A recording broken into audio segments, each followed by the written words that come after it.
Bienvenidos a una edición más de Acción 10 en la mañana. Hoy es miércoles 27 de octubre del 2021. Más adelante se incorporará Jocelyn Medrano. Me acompaña Odilí Vargas. Muy buenos días, Odilí. Inicia con el detalle de nuestras informaciones, un avance de los principales titulares que serán desarrollados más adelante en nuestro segmento Mirada Global. Muy buenos días, Jimmy Romero. Amigos y amigas televidentes, gracias por acompañarnos.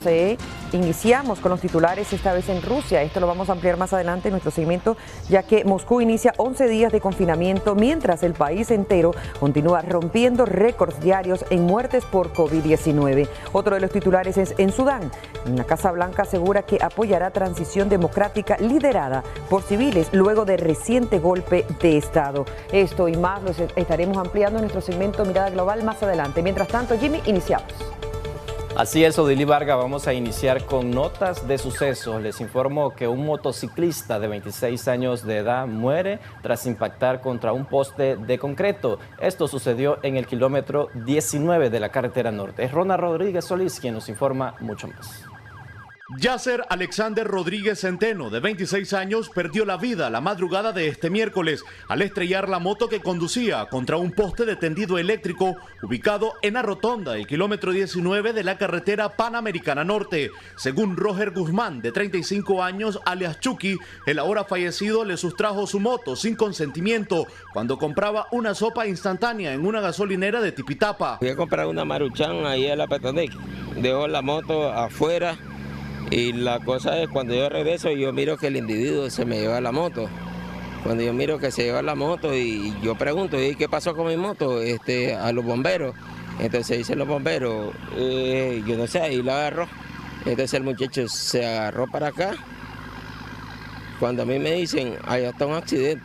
Entonces yo me vengo a ver y me encuentro con esto. Sí. Ahora, ¿quién me va a pagar mi moto? Fue un abrir y cerrar de ojos, que te agarró tu moto y se vino a estrellar aquí. Correcto, así es. Un abrir y cerrar de ojos. No sé qué pasó, no sé qué onda. Y aquí yo estoy con mis daños. ¿Y quién me va a pagar? No lo conozco. La versión de Roger fue desmentida por un amigo de la víctima mortal, quien aseguró que la moto fue prestada con su consentimiento para que el ahora fallecido la probara. Nosotros llegamos a la Petronil porque íbamos a comprar una Maruchan con Alex, ya se fue. Y entonces estábamos platicando y estaba Furcio, otro amigo de Chucky. Y entonces Alex dijo, pues vamos a probar esa moto. Y Chucky, dale, anda a probarla. Y Alex agarró la moto y hasta se tomó foto. Estábamos ahí. Y yo le digo, Alex, lastimado. Alex, no, hombre. No, es que lo voy a ir a probar. Y Chucky, pues no, me quedé falla. Y se hicieron 10, 20, 30 minutos. Y vino Furcio y se dice, el tema se fue a la cuadra. Y lo fue a buscar acá en el reparto. Llega, más no hay nada, entonces le voy a buscarlo a la rotonda. Y él se fue, Furcio se fue a buscarlo a la rotonda, y como 10 minutos regresa el más llorando y dice, el perro se mató. Y yo, ¿cómo se va a matarle? Entonces yo vengo y le quito la moto mía y me voy y está. Pero sí, Chucky sabe bien sabe por qué. Él la aportó con consentimiento de él. La policía del Distrito 8 de Tipitapa se movilizó al sitio para realizar las investigaciones correspondientes. En torno a este caso, la moto fue ocupada y el dueño trasladado al distrito para las averiguaciones. Yasser era habitante del reparto Yuri Ordóñez en Tipitapa. Deja en orfandad a una niña de 4 años. Su cuerpo fue trasladado a medicina legal. Con imágenes de José Ángel Díaz, en Acción 10, Ronald Rodríguez Solís. Nos sumamos a las muestras de condolencias a la familia que ha perdido un ser querido, y siempre en estas informaciones, en las cercanías del hospital Manolo Morales, fallece otra persona, y es que aparentemente fue arrollado por un vehículo que, según testigos, se dio a la fuga. Es Ronald Rodríguez Solís quien nos continúa informando. A eso de las 4 de la mañana de este miércoles falleció un ciudadano de la tercera edad de identidad desconocida, minutos después de ser brutalmente atropellado por un vehículo cuyo conductor irresponsable, sin importarle la vida del hombre, se dio a la fuga, dejando en el lugar piezas del rodante. Algunos curiosos manifestaron que el señor era inquilino, habitaba a pocas cuadras de donde ocurrió la desgracia. Bueno, yo venía del molino de allá, de este barrio, aquí está del frente. Cuando nosotros nos sumamos, ya venimos bajando aquí, miramos al señor que estaba ahí, habían varios toxeros, pero dicen que ellos ya lo encontraron ahí ya, pero él estaba respirando. Ya, Después nos fijamos, pero tengo un golpe en la cabeza. Y después vino otro taxero, se bajó, lo tocó y se movió. Pero no sé realmente ahorita ya está esa pieza de ese vehículo, no sé qué fue lo que lo levantó, si fue una camioneta. La policía del Distrito 5 de Managua se movilizó al lugar para levantar el croquis y determinar cómo ocurrieron los hechos, posiblemente en las cámaras de seguridad de los negocios que están ubicados cerca de donde se registró el suceso, captaron el momento del atropello, lo que podría facilitar a la policía dar con el paradero del conductor homicida. El cadáver sería trasladado a medicina legal a espera que sus familiares lleguen a retirarlo y brindarle cristiana sepultura. Con imágenes de José Ángel Díaz, en Acción 10, Ronald Rodríguez Solís. Vamos a cambiar totalmente de información para hablarles sobre la situación de crisis sanitaria que enfrenta nuestro país. El informe de las autoridades del MINSA respecto a la situación de COVID-19 en Nicaragua detalla que en la última semana se han registrado, escucha bien, un total de 398 nuevos contagios de coronavirus y un fallecido a causa de esta enfermedad. Por cuarta semana consecutiva, el Ministerio de Salud reporta en su informe semanal el deceso en los contagios por coronavirus. En la semana que comprende del 19 al 26 de octubre, según el MINSA, se han registrado 398 nuevos casos, así como el seguimiento de 422 personas con síntomas asociados que ya han cumplido el periodo establecido de observación, mientras que la cifra de muertes por la pandemia, la institución del Estado la mantiene en un fallecido por semana y registra otras defunciones a causa de complicaciones crónicas que siempre el MINSA menciona en su reporte, como la diabetes mellitus, crisis hipertensivas, infarto agudo del miocardio, entre otras. Según el informe, desde el inicio de la pandemia en el país hasta la fecha, se han atendido con el virus a 12.866 pacientes, se han recuperado 12.260 nicaragüenses y han muerto por el virus 208 personas. En Acción 10, Geraldine Domínguez. En otras informaciones, continúa la jornada de vacunación en población de 2 a 29 años de edad. Geraldine Domínguez nos informa cómo avanza dicho proceso en los diferentes centros médicos que han sido habilitados. La jornada de vacunación contra el COVID-19 avanza por segundo día a las personas de 18 años a 29 y simultáneamente a niños de 2 años hasta los 17 años de edad. En la capital, el Policlínico Iraní del Distrito 7 es uno de los lugares habilitados para que las personas lleguen a inocularse, donde padres de familia están asistiendo a vacunar a sus hijos. ¿Vienen a vacunar a sus niños? Buenos días. Buenos días, sí. Ok. ¿Cuántos años tienen sus niñas? 3 y 9 años. Ah, ¿vienen con su documentación? Sí. ¿Desde dónde vienen, madre? De aquí nomás es Sabana Grande. Ok, qué bien. De aquí por Armando Guido. ¿Es su primera dosis? Sí. Correcto. ¿Y Sí. mensaje a los que todavía no se deciden a vacunarse? ¿Qué piensan? Bueno, que debemos de vacunarnos porque es para así evitar que el virus nos dé. Y bueno, aunque nos dé, pero ya estamos un poquito más protegidos. También en el Centro de Salud de Villa Libertad, los habitantes aledaños de las edades correspondientes esperaban a ser inoculados. No, yo me vacuné ayer. Ah, usted ya está vacunadito. Ah, ayer. ¿Cuántos años tiene? ¿Se puede saber? 26. 26. ¿Se está dudando con vacunar a la niña, no? El viernes. Ok, muy bien. El viernes se ¿De vacuna. dónde viene? Sabana Grande. En el Distrito 6 también el Centro de Salud Silvia Ferrufino abrió sus puertas a este sector de la población. ¿Es tu primera dosis, sí, verdad? Ah, ¿Es tu sí, primera sí, dosis? sí, sí. ¿Cuántos años tienes? 23. Ok. ¿De dónde vienes? ¿De dónde vienes? De aquí de Los Echado. Las vacunas que se están aplicando son la Soberana de 2 a 11 años de edad, la Abdala de 12 a 17 años de edad y la Sputnik Light a los 18 años a más. En Managua se han habilitado 149 puestos de salud para continuar con la jornada. En Acción 10, Geraldine Domínguez. Muchas gracias, Geraldine Domínguez, por esa información. Y siempre relacionado al COVID-19, empresa de productos del aire reporta una casi nula demanda de oxígeno medicinal para tratar el coronavirus en nuestro país, en comparación a meses anteriores que se habían presentado unas largas filas y personas que habían estado desde días anteriores para adquirir este producto.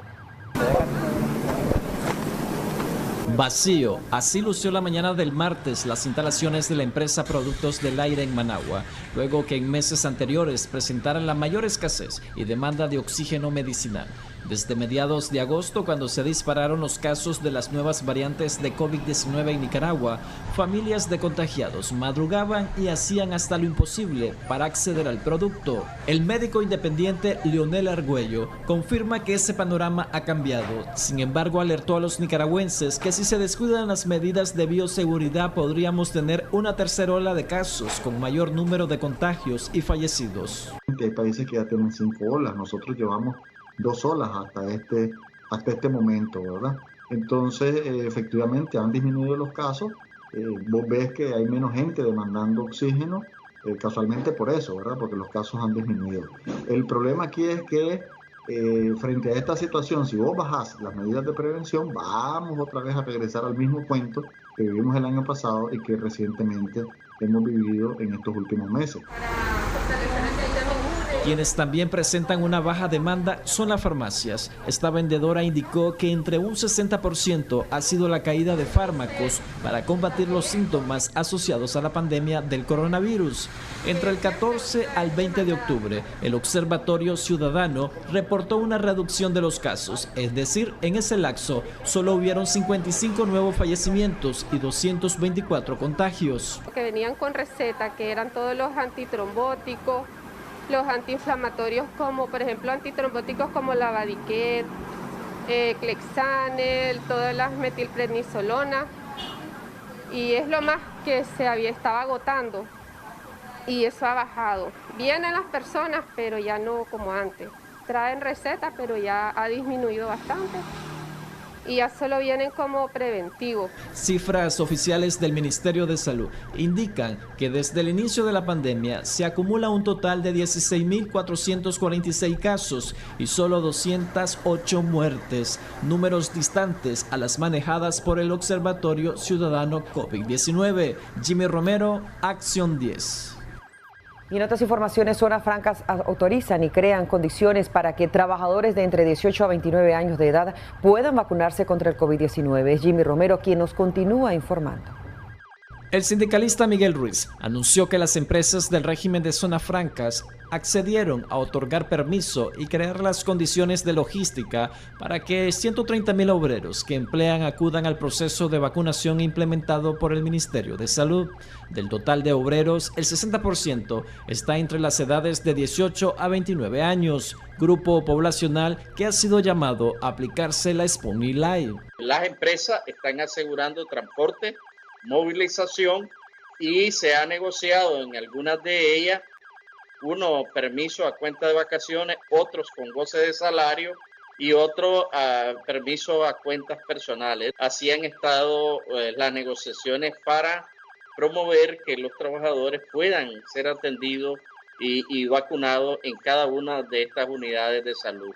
Al finalizar el año se espera que un total de 100.000 trabajadores ya cuenten con uno de los esquemas de vacunación completo contra el COVID-19. De momento la cifra total de personas inoculadas con las dosis es de un 40% entre las edades de 18 a más de 45 años. Y llevamos un buen nivel, digamos, de cumplimiento, acercándonos a un 40% y ojalá terminado esta semana y la próxima se nos ha planteado de que vamos a incrementar con posibilidades, terminando el mes de octubre, en un 80% de los trabajadores vacunados a nivel nacional. Aproximadamente 100.000 trabajadores que están en esos procesos de vacunación. En un inicio, sindicalistas solicitaron al MINSA aplicar jornadas de vacunación en parques industriales para evitar bajos niveles de producción. Sin embargo, la demanda no fue atendida. De un total de 6.5 millones de nicaragüenses, se estima que al menos 10% han sido vacunados contra la pandemia, lo cual nos ubica como el segundo país del Istmo con un bajo avance en la lucha contra el virus. Jimmy Romero, Acción 10. Y en buenas noticias, Nicaragua recibió un nuevo lote de más de 800.000 dosis de vacunas Sputnik Light contra el COVID-19, que esta se pretende continuar inmunizando a personas de 18 a 29 años de edad. Pero es Marjorie Vargas quien nos amplía esta información. Este martes, Nicaragua recibió un nuevo lote de 896,000 dosis de la vacuna Sputnik Light para continuar aplicándose en jóvenes de 18 a 29 años. Las autoridades del MINSA, junto con el asesor presidencial, fueron quienes recibieron el embarque. 96,000 vacunas Sputnik Light llegaron hoy, adicionales a las que hemos venido recibiendo. Habíamos recibido antes otros centenares de miles y en total estamos contabilizando ya casi 4 millones de Sputnik Light. El informe brindado este mediodía por la vicepresidenta Murillo sobre cómo avanza el proceso de vacunación es el siguiente. 110,844,000 vacunas soberanas han sido aplicadas a niños de 2 a 11 años, equivalentes a un 8.29%, mientras que las edades de 12 a 17 años, 75,688 han sido inmunizados con la vacuna Abdala para un porcentaje del 9.88%. La población de 18 a 29 años se ha vacunado 147,759 con Sputnik Light para un porcentaje del 10.25%. Sobre el proceso de vacunación en mujeres embarazadas que dio inicio el 13 de octubre con la dosis Pfizer, se han aplicado 35,131 dosis, equivalente a un 31.44%. Mientras que los mayores de 30 años a más, entre primeras y segundas dosis, se ha dado cobertura a un 53.87% con las vacunas AstraZeneca, Sputnik 5 y Covishield. Para Acción 10, Marjorie Vargas. Ponga atención a la siguiente nota, ya que 4 nicaragüenses originarios del departamento de Chinandega que viajaban en busca del sueño americano fueron secuestrados en México. $6,000 por cada uno es el monto solicitado por los delincuentes para la liberación de los connacionales. Jocelyn Rojas nos cuenta más. 4 nicaragüenses fueron secuestrados por supuestos integrantes de la organización criminal Los Zetas en México, cuando intentaban cruzar la frontera con los Estados Unidos. Los connacionales son originarios del municipio de Corinto, en Chinandega. La información trascendió después que uno de los retenidos, identificado como Oscar Romero, de 30 años, se comunicó por teléfono con sus familiares y les explicó que él, otra persona llamada Guillermo Dávila, un hombre de apellido Varela y un adolescente de 16 años de edad, estaban en manos de los delincuentes, quienes exigen para su liberación $6,000 por persona. En Acción 10, Jocelyn Rojas. Hacemos una breve pausa comercial y ya regresamos. Seguimos con Acción 10 en la mañana. Autoridades de la Policía Nacional, en conjunto con el Ejército de Nicaragua, decomisaron más de $200,000 a sujetos que transportaban el dinero en un microbús. Jocelyn Rojas con los detalles. Marcos Ricardo Carrión Carrasco, de 37 años, y José Antonio Ochoa Cárcamo, de 19 años de edad, fueron detenidos en un retén de la Policía Nacional y del Ejército de Nicaragua con $230,000 provenientes del narcotráfico. Ambos sujetos se trasladaban en un microbús Toyota color plateado, placa CH3974, el que iba caleteado con 11 paquetes de dinero. El operativo se realizó la noche del pasado 23 de octubre en el kilómetro 37, comarca San Jerónimo, municipio Villa El Carmen, departamento de Managua. El segundo jefe de auxilio judicial detalló que Marcos Carrión tiene antecedentes de tráfico de droga, lavado de dinero, En Granada, la Policía Nacional, a través de una conferencia de prensa, dio por esclarecido el asesinato de Brian de Jesús Miranda Castillo, de 20 años, cuyo cadáver fue encontrado en el sector del Malecón de Granada la madrugada del domingo con una herida en el abdomen. La Policía Nacional presentó a Freddy Francisco López Quirós como presunto autor del crimen. Las investigaciones policiales arrojaron que el detenido actuó en legítima defensa cuando supuestamente Miranda lo interceptó para robarle. A Freddy López se le ocupó una navaja con la que presuntamente le quitó la vida a Brian Miranda de una estocada. El médico forense que examinó el cuerpo determinó que murió a causa de un shock hipovolémico. Investigadores de criminalística realizaron pericia encontrando coincidencia con un tipo de sangre de Brian de Jesús Miranda Castillo con mancha hemática revelada en el arma cortopunzante ocupada en la escena del crimen y utilizada por Freddy Francisco López Quirós para cometer el delito. Testigos entrevistados reconocen a Freddy Francisco López Quiró, autor de la muerte homicida en perjuicio de Brian de Jesús Miranda Castillo. Ahí podemos observar nosotros la navaja que fue utilizada con manchas hemáticas aún en la punta y parte de la cacha del arma, que fue sometida a peritaje en el laboratorio criminalístico.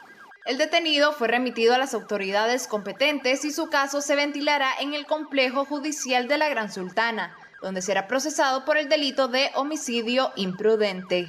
Yorleni Cordonero Arriola, Acción 10. Y en más información a esta hora de la mañana les comento que presuntos delincuentes dejan amarrado a un hombre en el interior de un microbús. Esto ocurrió en el barrio Arnoldo Alemán, acá en la capital Managua. Jocelyn Rojas nos amplía esta historia. Eddie Gutiérrez, trabajador de una empresa, fue encontrado amarrado dentro de un microbús en el barrio Arnoldo Alemán. El suceso ocurrió luego que unos asaltantes se lo llevaran secuestrado. La policía se presentó al lugar y capturó a Kenneth Omar Rodríguez, de 38 años. Al momento del asalto, Gutiérrez se encontraba entregando productos de la empresa junto a su compañero Sergio Moisés, momento en el que fue interceptado por los sujetos cerca de la terminal de la ruta 168 en Managua. En Acción 10, Jocelyn Rojas. Continuamos con más de Acción 10. Niños y adolescentes entre las edades de 2 a 17 años de edad asistieron a los diferentes puntos de vacunación que habilitaron en Boaco. Francisco Cantillano nos amplía mucho más. Continúa la inoculación de la población, esta vez niños y adolescentes de 2 a 17 años acompañados de sus padres asistieron a los diferentes puntos de vacunación contra la COVID-19 ubicados en el municipio de Camoapa, donde se les aplicó la vacuna Agdalá y Soberana.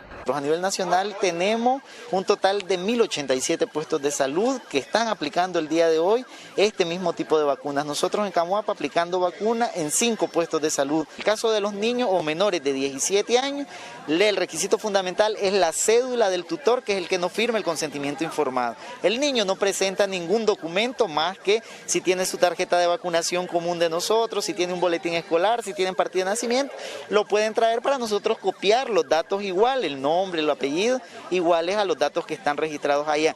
Pero en el caso de los adultos, o sea, los mayores de 18 años, sí es de requisito obligatorio traer su cédula de identidad o cualquier documento de identidad. Además, continúa la vacunación para la población mayor de 18 años, a quienes se les está aplicando la Sputnik Light de una sola dosis.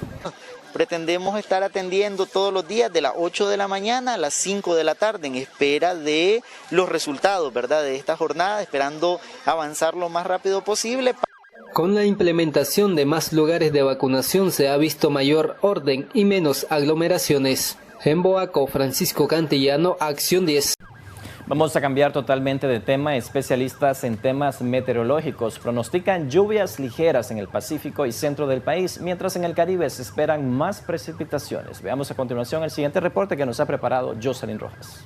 Según el pronóstico que presentó el Observatorio de Fenómenos Naturales OFENA, 2 ondas tropicales se presentarán esta semana en el territorio nacional, provocando condiciones de lluvias ligeras en el Pacífico y centro del país, mientras que en el Caribe las precipitaciones serán más fuertes. Poca lluvia, pero principalmente tendremos en la zona del Caribe, en que tendremos algunas nubosidades, principalmente en la zona del centro hacia la parte noreste, y mantenemos también en la zona del centro algunas lluvias o llovinas ligeras aisladas, como también en la zona de Estelí y Managua, León, Chinandega. Las velocidades promedio de vientos estarán entre 30 y 31 kilómetros por hora. Se mantiene siempre con ráfagas de promedio de 31 kilómetros por hora en la mayoría del territorio nacional.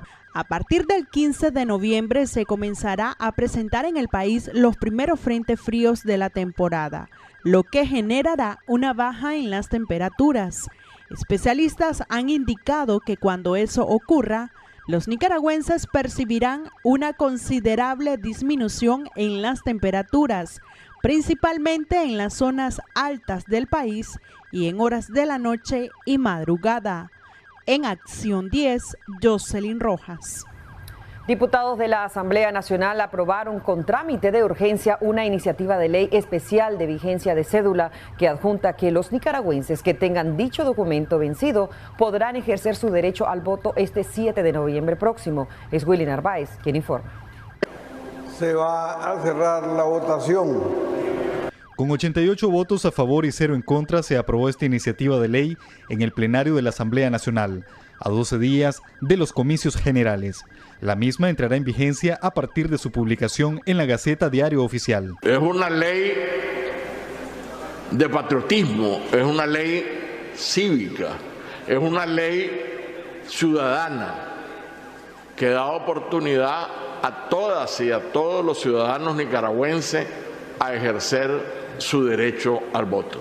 La propuesta fue presentada por los jefes de bancada de los partidos con representación en la Asamblea Nacional, quienes llegaron a este consenso. Va a garantizar el ejercicio del derecho al voto para centenares de miles de nicaragüenses que tienen sus cédulas vencida la fecha.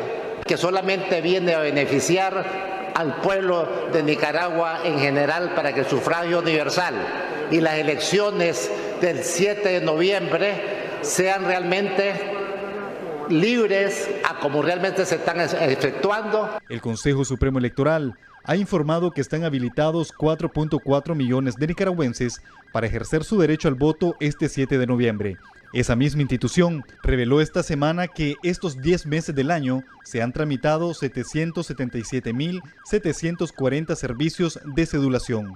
Más de 10.000 corresponden a renovación y quienes no pudieron hacerlo, el documento será válido únicamente para acudir a las urnas, pero no para realizar otro tipo de trámites. Willy Narváez, a Acción 10. Francisco Guerrero Aguirre, secretario para el fortalecimiento de la democracia en la Organización de Estados Americanos, se refirió a la reciente aprobación de la resolución que aborda la situación de nuestro país. María Esther Ordóñez con el detalle de sus declaraciones. El secretario para el fortalecimiento de la democracia de la Organización de los Estados Americanos, Francisco Guerrero Aguirre, brindó una entrevista al medio de comunicación Excelsior en el que se refirió a la aprobación de la resolución sobre la situación en Nicaragua el pasado 20 de octubre en sesión ordinaria del Consejo Permanente de la OEA. Como es sabido, el pasado 20 de octubre, en el Consejo Permanente de la Organización de los Estados Americanos, se llevó a cabo un proceso de discusión importante y se resolvieron una serie de circunstancias que serán muy útiles para poder entender lo que está aconteciendo en ese país. Con 26 votos a favor, 7 abstenciones y ningún voto en contra, esto es importante, no hubo un solo país que se manifestara en contra. La mayoría del Consejo Permanente decidió lanzar una señal política importante. Yo le llamaría un SOS democrático que busca salvar a la democracia de este país hermano, de esta nación centroamericana. El funcionario también se refirió al tema de las elecciones y a la detención de líderes opositores. Como ya hemos venido escribiendo en otros momentos, desafortunadamente en Nicaragua no se han respetado los elementos básicos que están contenidos en la Carta Democrática Interamericana, la transparencia del proceso electoral, organismos electorales independientes, separación de poderes. Al contrario, se han sustituido por una serie de acciones arbitrarias como la detención de candidatos presidenciales, la inhabilitación de partidos políticos para que puedan contender y la obcecación del régimen de Daniel Ortega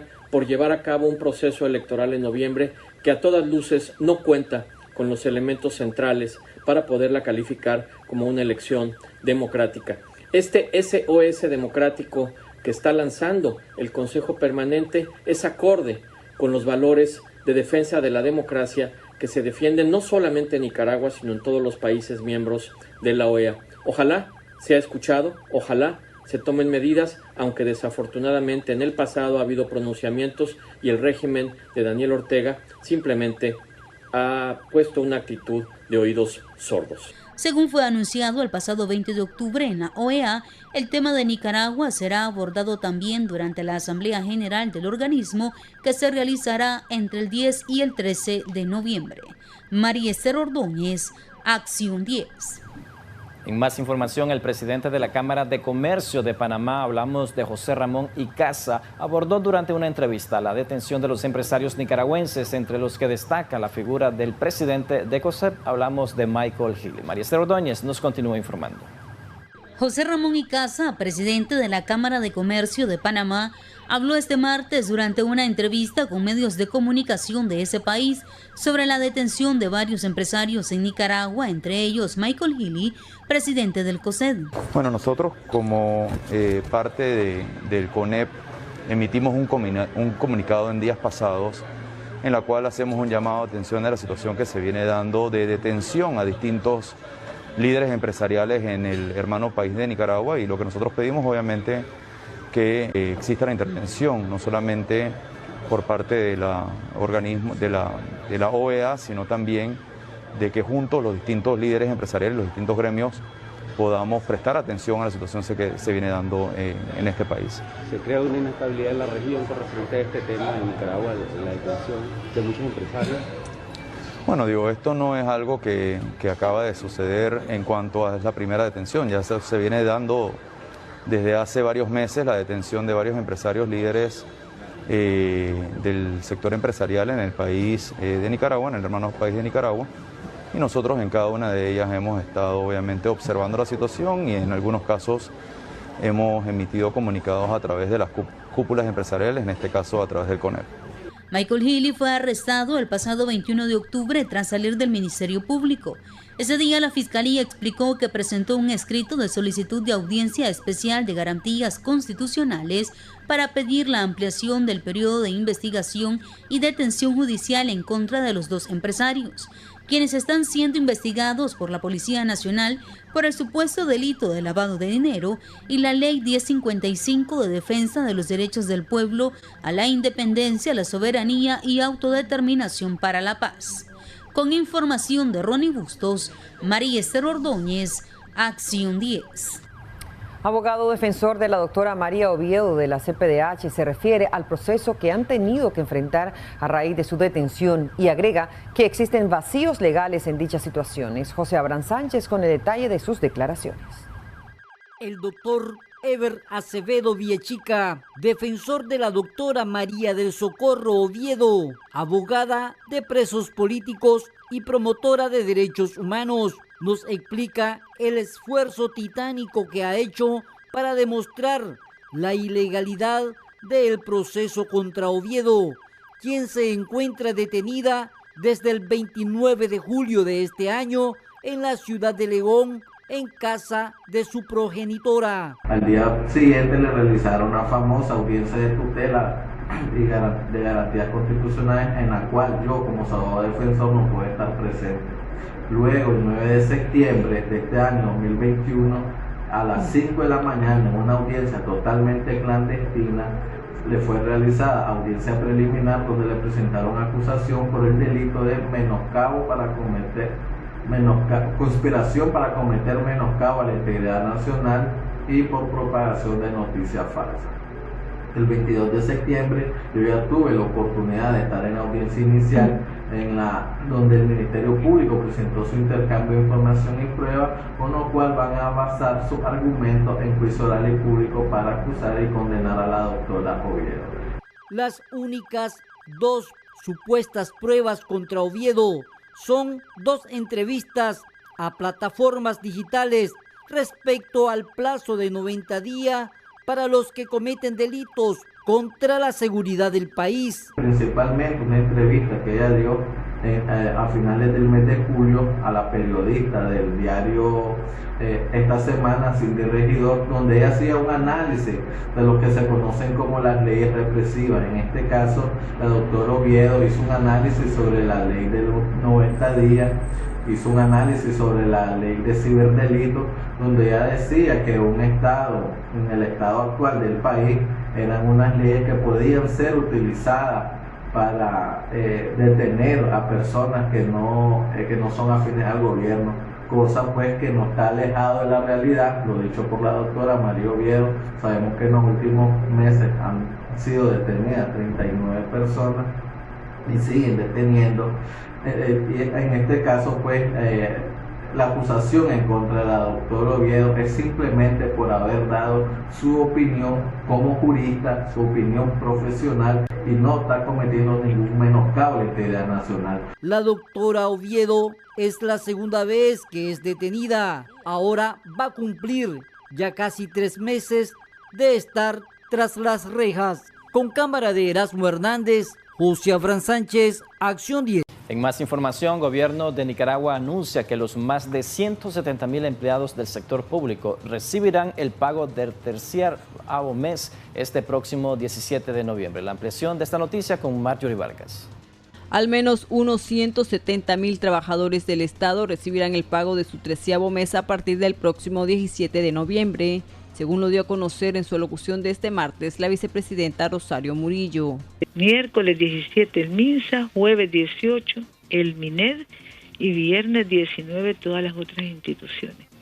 Aguinaldo, pagándose a todos los servidores públicos para que las familias hagan sus compritas navideñas, nos preparemos para agradecer infinitamente al Padre Celestial por otro año. También anunció que a partir de hoy las alcaldías de todos los municipios del país iniciarán con la colocación de luces navideñas. Para Acción 10, Marjorie Vargas. Gracias por seguir en sintonía de Debates y Soluciones en Acción 10 en la mañana. Qué placer que pueda acompañarnos. Recuerde que puede interactuar con nosotros también a través de nuestras redes sociales. Nos encuentra como Canal 10 Nicaragua en Facebook. Ahí estamos transmitiendo en vivo siempre nuestras entrevistas. Y por supuesto también marcándonos al 2222-7808. Siempre abrimos nuestras líneas telefónicas en este su segmento favorito. Vamos a hablar hoy acerca del plan de nación de uno de los candidatos que faltaba que nos acompañara hoy día. Se trata del candidato a la presidencia de la República por el Partido Liberal Independiente PLI. Ya está con nosotros, Jimmy. Así es, ya se encuentra con nosotros Mauricio Orube, candidato presidencial, como lo mencionaba Jocelyn, del Partido Liberal Independiente PLI. Muchas gracias por acompañarnos acá en Debates y Soluciones, por supuesto, y presentarnos el plan de nación y algunas interrogantes que tiene la población nicaragüense en cuanto a su desempeño como candidato presidencial y también si llegara a ganar la presidencia de Nicaragua, ¿cuál sería su rol hacia los nicaragüenses? Bienvenido. Un placer que nos acompañe. Gracias, Jocelyn. Gracias, Jimmy, por la invitación. Bueno, en este sentido de su plan de nación y de quién es Mauricio Orube, sorprendió un poco que surgiera usted como candidato del PLI cuando estaba vinculado al ALN y todas estas situaciones. ¿Cómo es que ocurre esto?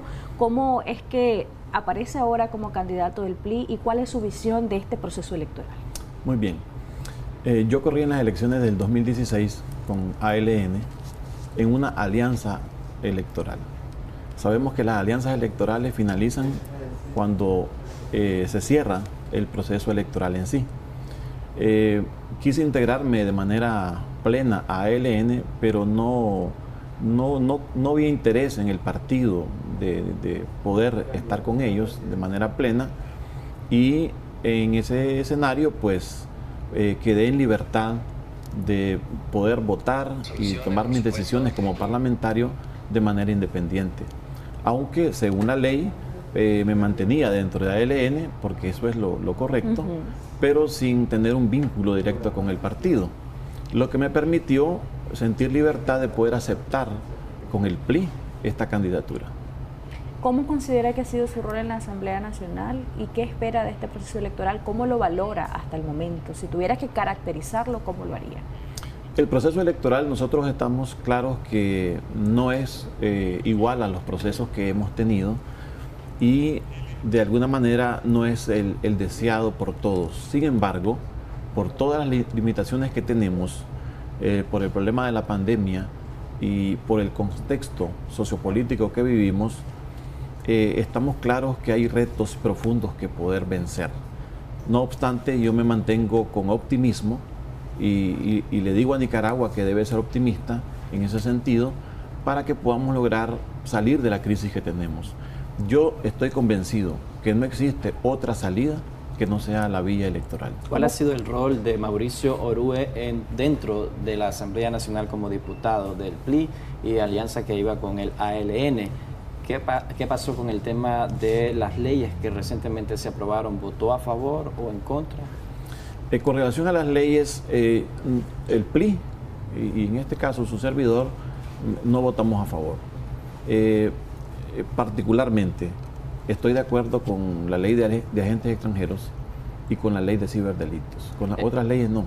Esas dos sí votaron a favor. No, aunque no votamos a favor, yo estoy de acuerdo. ¿Por qué está de acuerdo Estoy de usted acuerdo, como candidato y como ciudadano? Estoy de acuerdo porque en el caso, por ejemplo, de la ley de ciberdelitos, da un espacio para que las personas, para que los ciudadanos nos planteemos delante de los acontecimientos o en las situaciones que vamos a opinar con el respeto debido. Esas leyes existen, por ejemplo en Honduras existe la ley de ciberdelitos. En Estados Unidos, hablando de la ley de agentes extranjeros, existe esa ley. Por lo tanto, creo que aquí el problema es el contexto en que vivimos. Por eso sentimos que la aplicación de esas leyes nos dan cierta dificultad. ¿Considera usted que los administradores de justicia hacen un buen uso y aplicación de nuestro marco jurídico, incluidas estas leyes? Yo considero que debemos trabajar para que haya verdadera independencia en los poderes del Estado. Y esa es una de las propuestas que tiene el PLI. Que podamos trabajar en función que cada poder tenga su propia independencia como está establecido, para que no haya la visión de que una persona controla los poderes. Hay que trabajar el tema de la institucionalidad y la gobernabilidad de manera profunda. Eso nosotros lo hemos planteado claramente en el programa de gobierno del PLI. ¿Por qué si no votó a favor de estas leyes, la ley de ciberdelito, de agentes extranjeros y de seguridad soberana, el gobierno de Estados Unidos le revocó su visa? Prácticamente se convierte en el primer candidato presidencial que está corriendo en estas elecciones donde el gobierno de ese país lo ha sancionado de esta manera. Según el Departamento de Estado, sí, textualmente expresaban que usted es un ciudadano que socava la democracia y que por eso la revocación de la visa. ¿Cómo usted reacciona ante esto ahora que tiene la oportunidad de hacerlo con la audiencia de Canal 10? El Departamento de Estado de los Estados Unidos nunca me ha dicho a mí que yo socavo la democracia. Yo recibí un correo de ellos, tenía 2 días de haber salido de Miami, y en el correo solamente dice que está revocada mi visa, pero no dice cuál es la causa. Por lo tanto, yo no puedo especular que he socavado la democracia o que eso es lo que ellos quisieron decir. Bueno, a nivel público se maneja que quienes le quitan visa, y lo han dado a conocer así, es por este tipo de aspectos. Qué bueno que tenga usted la oportunidad de reaccionar. ¿Esto le ha afectado su imagen como candidato? No, primero no era candidato cuando fue revocada la visa. Sí, de eso estamos claros, pero ¿verdad? Sigue revocada la visa y ahora es candidato. ¿Afecta eso su imagen? ¿Perdón? ¿Afecta eso su imagen? No, no la afecta, porque yo no tengo por qué aceptar que he socavado la democracia, porque yo no tengo el poder de hacerlo. Yo no he actuado en contra de nadie, no he violado ningún derecho humano, he sido respetuoso de las leyes, por lo tanto no tengo por qué aceptar ese señalamiento. Y si ganan estas elecciones presidenciales a realizarse el 7 de noviembre, ¿cómo va a tener el respaldo del gobierno de los Estados Unidos, uno de los principales socios que tiene Nicaragua, teniendo en cuenta que se le ha revocado su visa? Bueno, yo tengo claro que un gobierno, en este caso Nicaragua, no puede estar confrontándose con Estados Unidos. Nosotros tenemos las exportaciones a Estados Unidos en un 60%. Entonces, entrar en confrontación con un país que es el primer socio comercial con Nicaragua es erróneo. Pero claramente que con esta acción Estados Unidos muestra su rechazo hacia sus acciones, tanto como diputado en la Asamblea Nacional.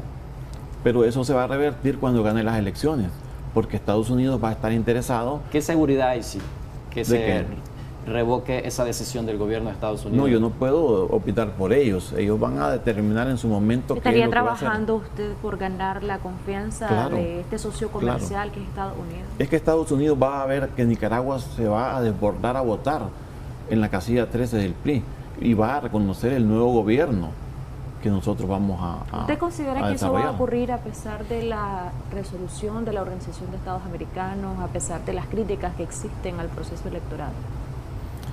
Mire, la Organización de Estados Americanos tenemos que aceptar que es un foro regional muy importante. Ellos tienen sus puntos de vista y tienen su forma de desarrollar su trabajo y de velar, porque ese es el objetivo de la OEA, velar por que los pueblos tengan total seguridad jurídica. En ese sentido, cuando la OEA hace sus resoluciones, tienen su derecho, pero también tienen que esperar que nosotros como nicaragüenses tomemos nuestras propias decisiones. ¿Usted como candidato a la presidencia está de acuerdo con esa resolución de la OEA y su contenido? Estoy de acuerdo que ellos tengan interés de apoyar los procesos democráticos de los países. Estoy de acuerdo que ellos tengan un planteamiento, pero también deben de esperar que nosotros como nicaragüenses nos pongamos de acuerdo, porque de nosotros emana la decisión, no de ellos. Es Nicaragua el que va a decidir qué es lo que hace con su destino. Usted decía, don Mauricio, que está de acuerdo con la ley de agente extranjero. Esto está relacionado con el tema de la campaña. ¿Cómo están haciendo ustedes para sufragar los gastos de una campaña electoral? ¿No considera que han sido afectados por el hecho de que ONG extranjeras no pueden apoyar a los candidatos a la presidencia de distintos sectores políticos del país?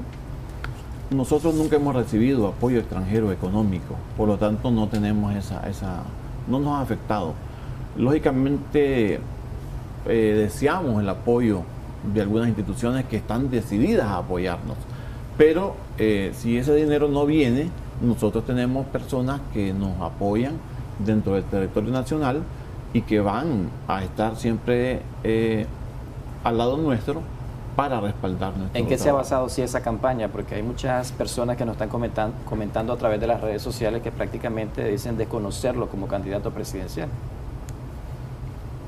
No le entendí la pregunta.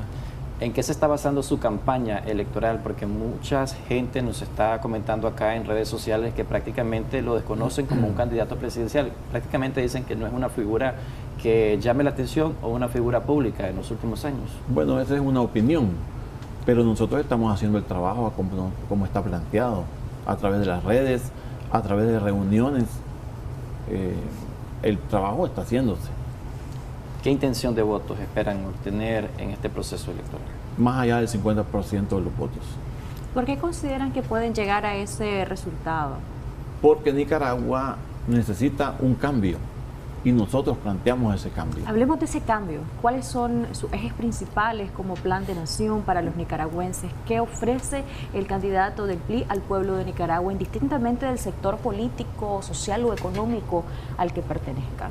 En primer lugar, en mi plan de gobierno, que está claro y específico, lo que yo propongo es una mesa de concertación nacional, donde todos nos sentemos para que podamos deponer el orgullo, la prepotencia y lo que nos ha limitado el desarrollo. Ese es el primer plan, el plan de concertación nacional. Luego tengo un plan de desarrollo económico para Nicaragua, que es atraer la inversión nacional y extranjera. Necesitamos tener una transformación económica, y eso nosotros lo hemos planteado claramente en el PLI. ¿Cuántos empleos promete en su primer año de gobierno? El gobernante no ofrece empleos, no puede ofrecer empleos. O generar empleos. El que genera empleo es el inversionista. Y en ese sentido, el llamado que yo hago es para que los empresarios, la comunidad internacional, pueda invertir en Nicaragua. ¿Cómo haría para reducir la cantidad de personas que han quedado desempleadas desde hace 3 años por el tema de la pandemia, por el tema de la crisis sociopolítica? Muchos están prácticamente migrando hacia otras naciones por falta de oportunidades económicas, por falta de oportunidades de vida en el país y también por la situación interna que se vive en Nicaragua. Todo eso lo genera la misma problemática internacional y la problemática nacional que ha venido dándose por todo el contexto sociopolítico que nosotros tenemos. ¿Qué políticas se implementaría para frenar esa migración que se ha venido acentuando aún más cada año? Bueno, por eso le dije la concertación nacional, la atracción de inversiones y el desarrollo económico. ¿Eso es suficiente? Claro, es suficiente, porque cuando nosotros entendamos que vamos a tener una transformación económica, en ese sentido el desarrollo va a venir, va a darse. Ya que estamos hablando sobre los temas económicos, ¿qué haría para que la población nicaragüense recupere su poder adquisitivo? En los últimos años ha estado prácticamente congelado el salario mínimo. La canasta básica ya está superando casi los 15.400 córdobas. En ese sentido, ¿qué propuesta tiene? La canasta básica tiene que ver con el incremento de los combustibles. hay que sentarse con los empresarios petroleros para que eso pueda reducirse. Y en ese sentido vamos a tener una dinámica económica que le va a dar prosperidad al país. Pero una propuesta así a lo inmediato que usted podría prometerle al pueblo nicaragüense y que sea visible tal vez en el primer año si usted gana la presidencia. El primer paso es la paz social, la concertación nacional, y luego que podamos vivir en paz para que podamos desarrollar económicamente a Nicaragua. En el tema de la seguridad social, ¿qué haría? Porque el desempleo ha hecho que muchas empresas se vayan a la informalidad. Y prácticamente el Instituto Nicaragüense de Seguridad Social lleva muchos años de estar en déficit. El seguro social crece cuando hay empleo. Si no hay empleo, ¿quién va a ir a cotizar? Entonces, en ese sentido, al sanarse la parte económica en el país, entonces el seguro social va a crecer, porque hay personas que van a cotizar. Pero dice que con el empleo se estaría mejorando la situación del INC, pero acá no nos ha dicho qué cantidad de empleo promete generar. Es que no se puede prometer una cantidad, sino que prometer que haya una generación de empleos para que esos empleados puedan cotizar y desarrollen su... Quiero ahora que conozcamos un poco más de Mauricio Orugue como persona, como profesional. Usted es teólogo, y como teólogo, como conocedor de la palabra de Dios, me gustaría preguntarle qué opina del rol que ha desempeñado la Iglesia Católica en todos estos acontecimientos. Bueno, desde abril 2018 a la fecha, con el contexto sociopolítico de Nicaragua. Bueno, ellos son una institución y hay que respetar su punto de vista. Y ellos pues hacen su labor, una labor pastoral, pero también hay que reconocer que han tenido implicaciones políticas y eso ha generado ciertos roces. ¿Eso está bien o está mal? No, yo no puedo decir si está bien o está mal, esta es una decisión de ellos. No, pero ¿cómo usted considera que ha sido el rol? ¿Está de acuerdo o discrepa con este rol de la Iglesia Católica? Lo respeto, ellos tienen su propia opinión. Porque muchos dicen de que se ha ido al lado del pueblo, la Iglesia Católica, defendiendo el tema de las violaciones de derechos humanos, diferentes temas que ha venido aquejando al pueblo nicaragüense tras la crisis de 2018. Esa es una percepción de una parte de la población, pero no es lo que todos piensan. ¿Qué piensa usted? Bueno, pienso que cada uno tiene derecho de opinar según sus propias experiencias o intereses, porque a veces tiene que ver los intereses. ¿Y qué opina usted sobre estos acontecimientos políticos desde lo que ocurrió en abril 2018 hasta este momento al que hemos llegado ya a las elecciones? Son un proceso lamentable, difícil que pasamos. Yo considero que necesitamos reconstruir ese daño que hicimos, porque aquí estamos inmersos todos. De manera que tenemos que es decir, enfocarnos en el futuro, no estar atados al pasado. ¿Cómo usted valora que podría ser esa mesa de concertación de la que nos habló una vez llegando a la presidencia de Nicaragua, tomando en cuenta como antecedente el diálogo nacional y las siguientes negociaciones en nuestro país? Hay que hacer un llamado a todas las fuerzas vivas, pero esto lo va a hacer el gobernante. Para que lo podamos lograr, yo tengo que llegar a la presidencia para hacer ese llamado e integrar a todos y que sean parte de ese proceso. ¿Quiénes serían todos? Menciónanos algunos de los actores que estarían en esa mesa de concertación. El Frente Sandinista, liberales, conservadores, la Iglesia Católica, la Iglesia Evangélica.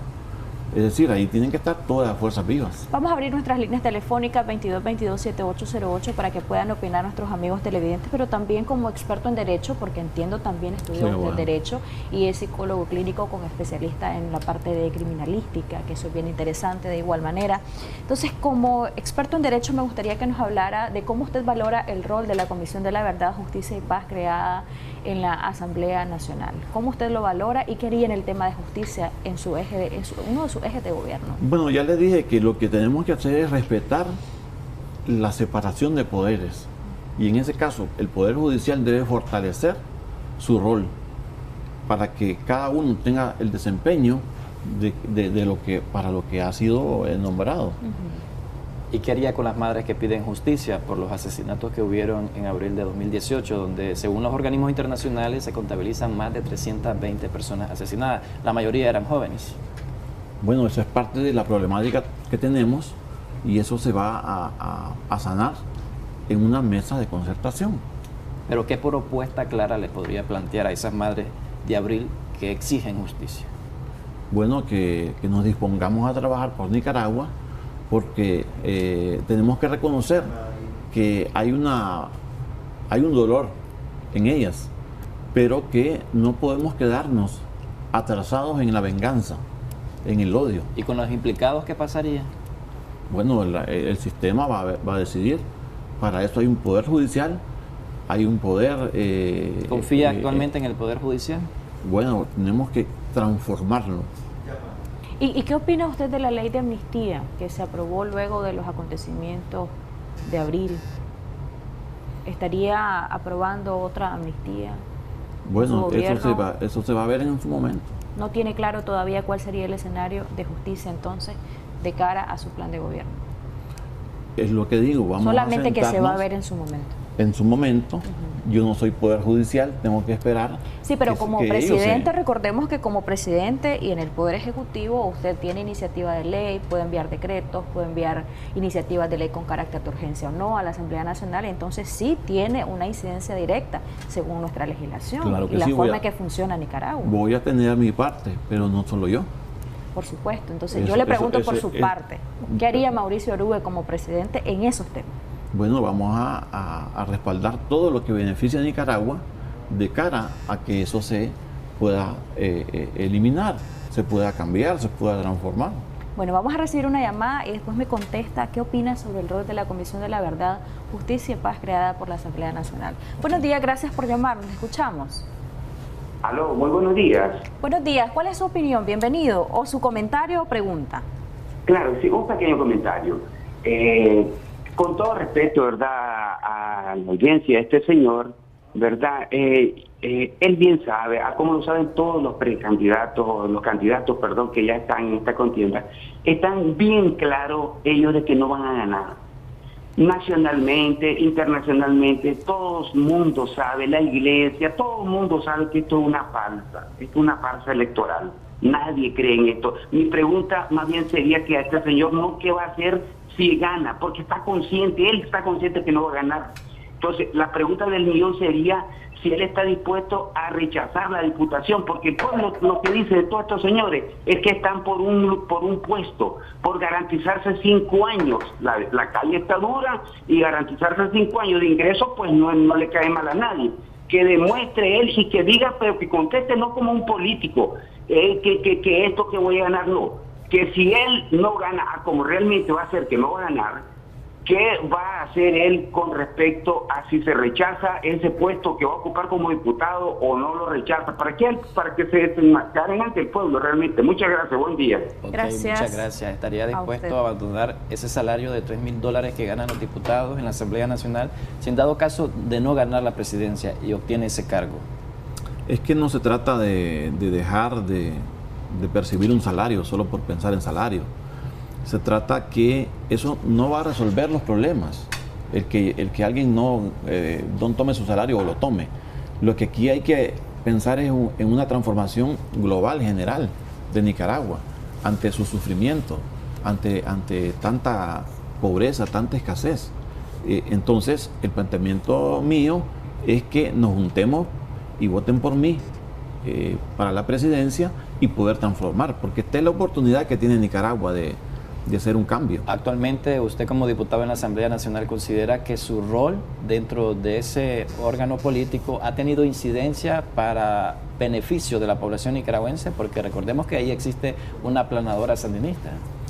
Usted mismo lo dice, hay una mayoría sandinista, por lo tanto la incidencia de la minoría no es tan notable, pero eso no significa que no hayamos tenido un rol protagónico. Yo he hecho mis propuestas en las comisiones a las que yo pertenezco, que es la Comisión de Justicia y de Educación, y en ese sentido he planteado cuál es mi posición, mi punto de vista. Ahora, mi rol en la Asamblea Nacional ha sido de absoluta claridad y de independencia. Yo he votado en contra de las disposiciones o leyes que envía el Ejecutivo.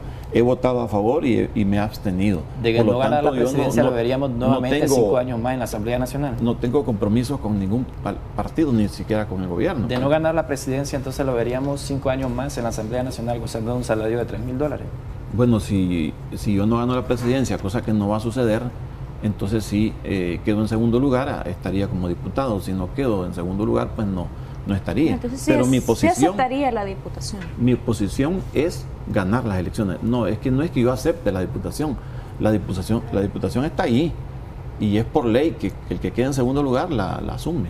Correcto, pero usted puede renunciar, que era la pregunta que nos hacía el televidente, pero ya nos queda claro entonces. Quisiera preguntarle, ¿se define usted como opositor? Sí, soy opositor. Lo que sucede es que en nuestro medio, lamentablemente, cuando se habla de opositor, quieren verlo a uno confrontando, haciendo la guerra al gobernante de manera inadecuada, con tranques, con palabras ofensivas, con todo un tipo de gestiones. Y eso no es ser opositor. Ser opositor es hacer propuestas cívicas, correctas, en el Parlamento o fuera del Parlamento, pues plantear la oposición con altura, con elegancia, pero eso no es lo que muchos han hecho. Entonces, aquí, ¿cuál es el problema? Que nos ubican en un lugar o en otro. ¿Nunca su partido tuvo intención de acercarse al ERD, al C por L, para crear un bloque opositor y así ganarle al presidente Ortega en estas elecciones? Nosotros pensaba? Desde un inicio vimos posiciones confrontativas de ellos y nosotros coincidimos con muchas cosas que ellos planteaban. Coincidían con algunas cosas, pero nunca hubo acercamiento. Nunca hubo acercamiento porque los métodos utilizados por ellos no los vimos adecuados. ¿Mandaron propuestas? No las mandamos, porque ellos nos miraban a nosotros como grupos zancudos a los que no hay por qué, estos no son nada. Esa fue una posición. ¿Y por qué no demostrarle lo contrario? Ahora se lo estamos demostrando. Pero porque no en ese momento. Tenemos un plan de nación. ¿Por qué en ese momento no demostrarle lo contrario a ese grupo? Se lo demostramos manteniéndonos políticos, siempre con un mensaje ponderado y con un mensaje que ha sido responsable, ha sido propositivo. Porque hubo un partido político que muchas veces se le llama partidos zancudos o que está aliado al Frente Sandinista, que era el Partido Conservador, y él tuvo bastante acercamiento con C por L, y también el PLC tuvo acercamiento con este grupo político. Eso lo hicieron ellos. Nosotros vimos prudente esperar y ver cómo se iban a desarrollar los acontecimientos, y los vimos cada vez más inclinados hacia un fracaso. Y repito, no porque tuvieran una mala idea o una mala disposición, yo no los voy a atacar porque no es mi idea. Si yo estoy hablando de sentarnos en una mesa, en un plan de concertación nacional donde nos reconciliemos, donde nos juntemos, no tengo por qué atacar a los grupos. ¿Estás de acuerdo con la cancelación de personerías jurídicas? Estoy de acuerdo que el que no cumpla con la ley le cancelen su personería jurídica, pero aquel que cumple con una ley y se la cancelan simplemente porque piensa diferente, yo no estoy de acuerdo. ¿Y qué conoce usted sobre la cancelación de estas personerías jurídicas? ¿Se ha tenido a ver como parte de esta contienda electoral ahora el porqué de estas cancelaciones? ¿Considera que fueron apegadas a derecho? No sé si fueron apegadas a derecho. Lo que sí le puedo decir es que hay que fortalecer el pluralismo político. Entre más partidos hayan y más propuestas hayan, está la oportunidad de que la población pueda decidir escoger a su mejor candidato. Si eso es en todas partes del mundo válido, que participen tantos partidos como se quiera. En esta mesa de concertación de la que usted habla, ¿podrían estar participando los aspirantes presidenciales que están detenidos y siendo objeto de proceso? ¿Usted los liberaría? ¿Evaluaría de qué forma su situación? Sería lo ideal, porque si hay una mesa de concertación, y eso lo he dejado claro en todas mis entrevistas, y ahí no están todas las fuerzas vivas de la nación, difícilmente esa concertación va a tener éxito. Ahí tienen que estar todos. Si ya hay un sector que está excluido, que ya no es parte, entonces esa mesa carece de legitimidad, no es válida, no será reconocida. Vamos a recibir más llamadas de manera continua. Buenos días, gracias por esperarnos, le escuchamos. Escúchenos directamente desde su celular o el teléfono, no desde el televisor. Ok. Buenos días. Sí, ¿cuál es su comentario o su opinión, siempre con el debido respeto, o bien Sí, su claro. pregunta?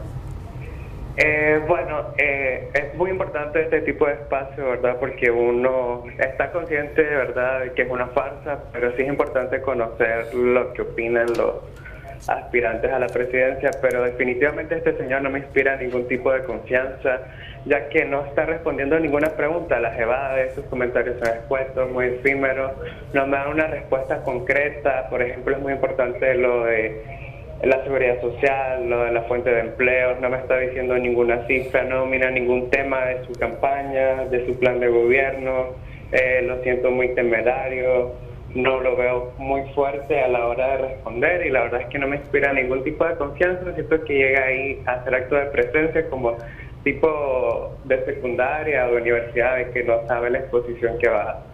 Y sobre el primer comentario del que llamó, es muy interesante sobre el salario, porque bien pudo evadir esa pregunta con un tipo de respuesta más inteligente. Sin embargo, lo único que demuestra es que le interesa un puesto y el salario, porque si hubiera respondido que ese dinero lo iba a invertir en financiar emprendedores, en dar becas, hubiera sido una respuesta más inteligente, pero definitivamente ni siquiera está respondiendo como político, sino como una persona que solo está haciendo actos de presencia tanto en campaña electoral como en el medio de televisión y nada más.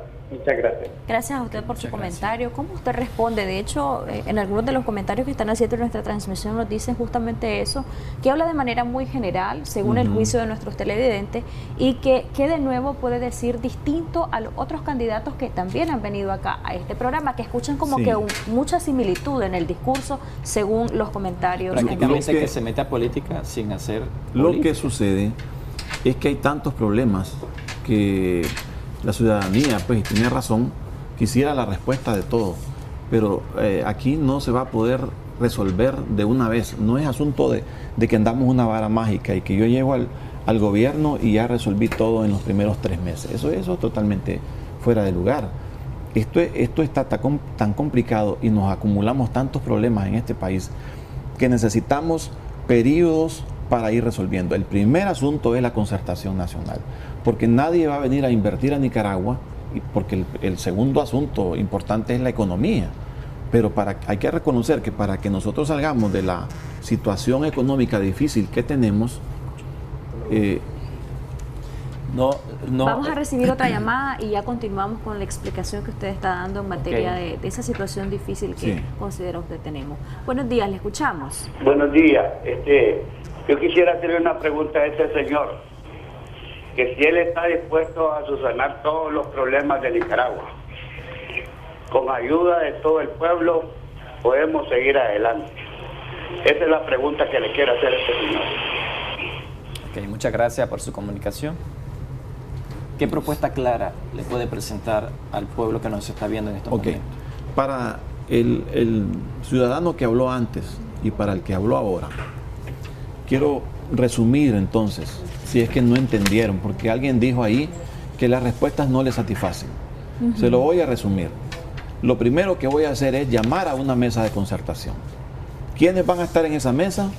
El Frente Sandinista, liberales, conservadores, Iglesia Católica, Iglesia Evangélica, empresarios y todas las fuerzas vivas, para que nos pongamos de acuerdo, para que sentemos las bases de un país civilizado y democrático, porque si no se sientan las bases, no vamos a desarrollar ningún aspecto, ni el de la seguridad social, ni el de la independencia de los poderes. No se va a poder resolver nada en tanto no haya un acuerdo nacional. ¿Por qué le digo esto? Porque si yo gano las elecciones y vengo con fuerza, con deseo de venganza para cumplirle a una parte de la población, que eso es lo que quiere, que uno diga voy a meter preso a toda esta gente y ya voy a quitar al jefe de la policía y desaparezco a los jefes del ejército, y entonces se levanta la otra parte, incendia el país porque no van a dejar que venga alguien a menospreciar pues su trabajo, que también ellos tienen derecho de verlo como bueno. Eso es falta de sabiduría, aquí no se puede.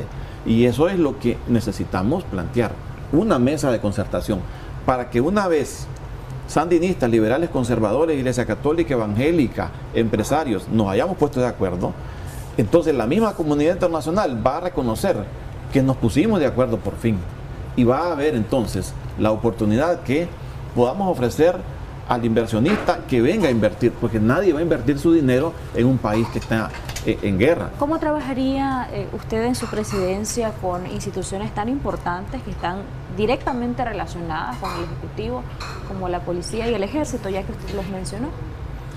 Se tiene que trabajar, como le decía, paulatinamente. Para eso hay que fortalecer la gobernabilidad, y una vez llegando a la presidencia se tienen que ir dando lugar al renuevo generacional dentro de las instituciones policiales. Se tiene que fortalecer, por ejemplo, policías que no actuaron correctamente en su deber, ¿verdad? O para cumplir con su deber deben de ir saliendo de la institución, de tal manera que tengamos una policía profesional, un ejército profesional, que para mí lo es. Pero ¿cuál ha sido el problema? El contexto sociopolítico que nos ha manchado a todos. Pero para eso se va a hacer una transformación, y esta es la oportunidad que tiene Nicaragua de hacer la transformación. Porque si la gente piensa que nosotros no tenemos una respuesta, los que no estamos, ¿verdad?, en el Frente Sandinista, entonces el Frente Sandinista va a seguir gobernando y no vamos a tener los cambios que estamos... ¿Qué opina, que se nos ha quedado pendiente de eso? ¿Qué opina del rol de la Comisión de la Verdad, Justicia y Paz creada en la Asamblea Nacional? Bueno, la gente, y cuando digo la gente me refiero a la población y a las instituciones en general, piden que hayan instituciones verdaderamente independientes.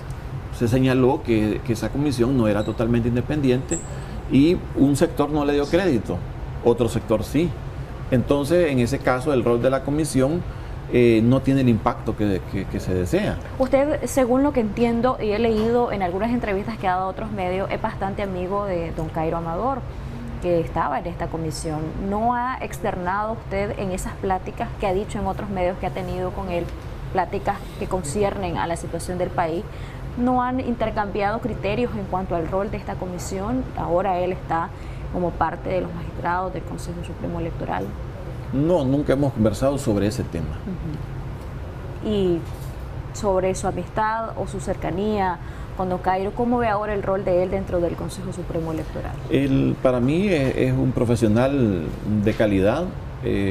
Hemos sido conocidos, amigos de la familia, y yo no puedo menospreciar ese rol que el doctor puede hacer. Pero recordemos que no solamente está él, hay 7 magistrados, de tal manera que eso no va a ser una decisión del doctor Amador, sino una decisión de todo el sistema, ¿verdad? Por lo tanto, hay que esperar que ellos hagan un buen trabajo, y yo confío que lo van a hacer. Y lo he dicho en otras entrevistas.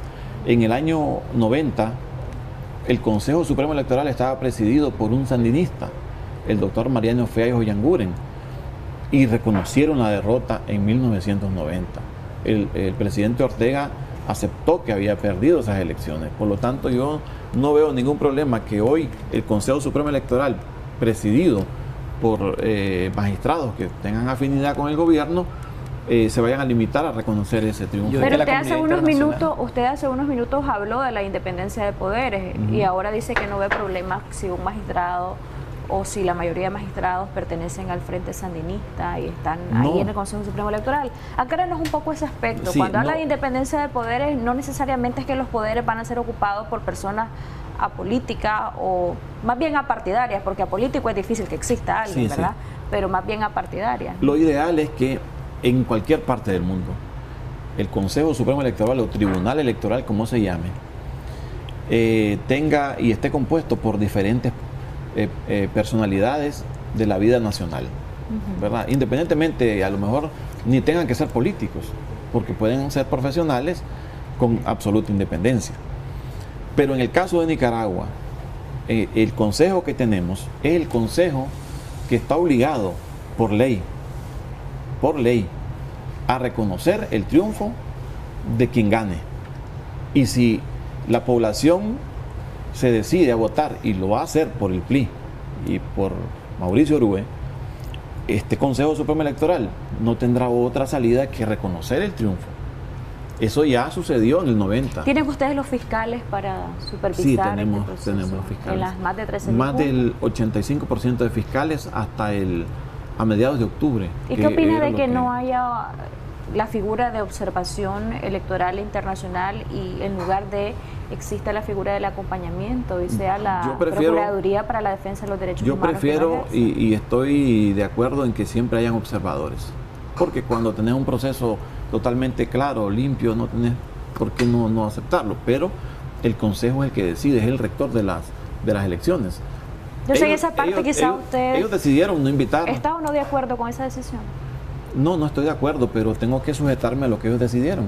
Ellos decidieron llamarle acompañantes, que al final yo siento que es lo mismo, observadores o acompañantes, porque van a garantizar que el proceso, de alguna manera, pues van a ellos a observar que el proceso cumpla con los estándares y es lo que van a opinar, porque ellos no pueden decidir, simplemente van a hacer opiniones. En consecuencia, pues vamos a tener una opinión importante, que hubiera sido más amplia. Perfecto. ¿Habrá credibilidad en el conteo de los votos este 7 de noviembre? Debe de haber. Yo tengo esperanza que sí, que debe de haber. Vamos a recibir más llamadas. Buenos días, gracias por esperarnos, le escuchamos. Sí, buenos días. Sí. Yo soy una persona de 29 años. Toda la vida he vivido bajo este sistema de estas personas, de que simplemente lo que hacen es aprovecharse del erario público. He estado viendo la entrevista y yo no miro ninguna diferencia entre este señor y el señor Osorno, que simplemente son personas que quieren ser secundones, quieren tener un hueso. Una prueba paciente de ello es que se está contradiciendo en las preguntas, o sea, está hablando de la independencia de los poderes del Estado, después dice que está bien que poderes del Estado estén dominados por un partido político. Yo simplemente creo que él está simplemente ahí para tener un papel de un zancudismo, de ser un zancudo, de tratar de dar legitimidad, igual que Osorno y que las demás personas. Al final ellos siempre tienen vínculos entre el Frente Sandinista, vínculos financieros, económicos, y lo único que quieren es seguir teniendo dinero. Y lamentablemente este tipo de personas, esta política vieja, simplemente lo que hace es aprovecharse del erario público y no solucionar nada a los nicaragüenses.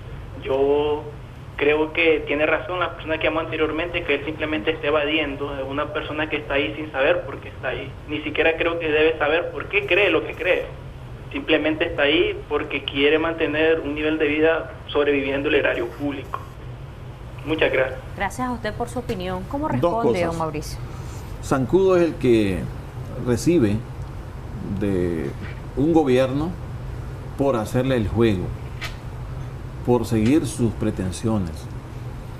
Es algo que no cabe conmigo. Yo nunca he recibido absolutamente nada, ni ofrecimientos, ni dinero, ni presión, ni coacción. Todo lo que yo he hecho en la Asamblea Nacional ha sido por mi voluntad. Mis votaciones han sido en absoluta independencia. Por lo tanto, no me cabe ese término. Y que yo no tenga una visión clara de lo que quiero, la tengo. Ustedes pueden ir a mi página, mauricioorué.com, y está bien definido el plan de gobierno, que eso los acabo de resumir y se lo puedo repetir.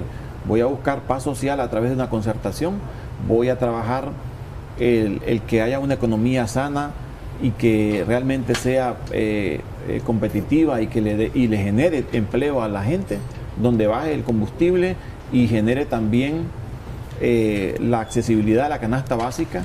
Y también tengo dentro de mis propuestas hacer una transformación educativa, que me gustaría que me dieran el chance, la oportunidad de exponerles esa parte que para mí es vital, que es muy importante. Menciónelo, claro que sí. Ok. Nicaragua tiene una educación que ya no cumple con los estándares. Estamos atrasados en ese sentido. Para que un pueblo desarrolle tiene que tener una educación de calidad y una transformación educativa. Y yo en mi plan propongo que se transforme la educación, que podamos competir con Asia, con Europa. ¿Y cómo lo haría eso? Bueno, primero haciendo una reforma, una profunda reforma educativa. Vinculando en primer lugar que los niños desde que van en kinder, preescolar, hasta que salgan de la universidad, ellos puedan tener el manejo de la temática financiera, que manejen computadoras y calculadoras electrónicas. Eso tiene que ser un impulso del Estado.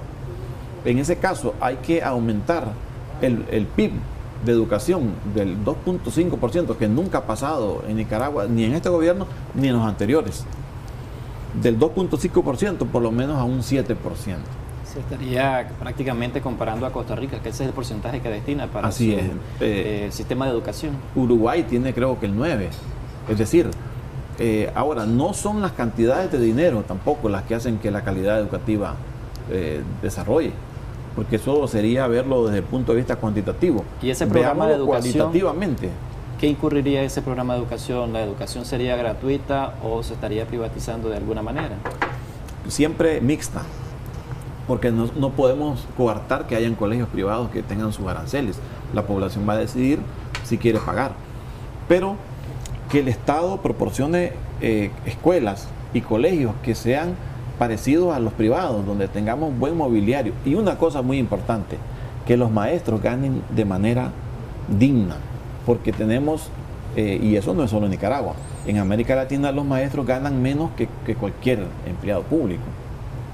3 rubros deben de ganar bien: el sector salud, la policía y los educadores. Y en el tema que estamos abordando en la educación, debe de incorporarse eso. El otro aspecto para el tema de la educación es que tengamos el impulso, en esa misma reforma, el impulso, el trabajo y el hecho de que los niños lean, que lean por lo menos un libro semanal, para que salgan leyendo 52 libros al año. Eso le va a dar formación, cultura. Eso le va a permitir al niño que sea un niño y después un joven con mucha formación intelectual, porque eso hace falta que nosotros lo podamos hacer. Pero hay que hacer una reforma para eso.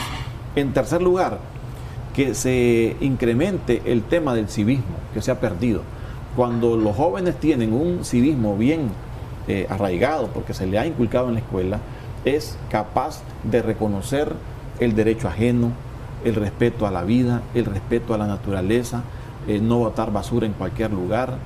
Es decir, incluso para la misma política, la persona que tiene formación, no es fácil de que lo coaccione, que lo engañen. ¿Qué pasaría con el que tiene formación sabe discriminar y sabe entender cuál es el que está errado y cuál es el que no, y puede tomar con criterio sus propias disposiciones. En el último televidente que nos llamó, él llamaba de esta manera y decía, preguntaba directamente de los vínculos con el Frente Sandinista de Mauricio Orue o del partido al cual está representando en este momento como candidato.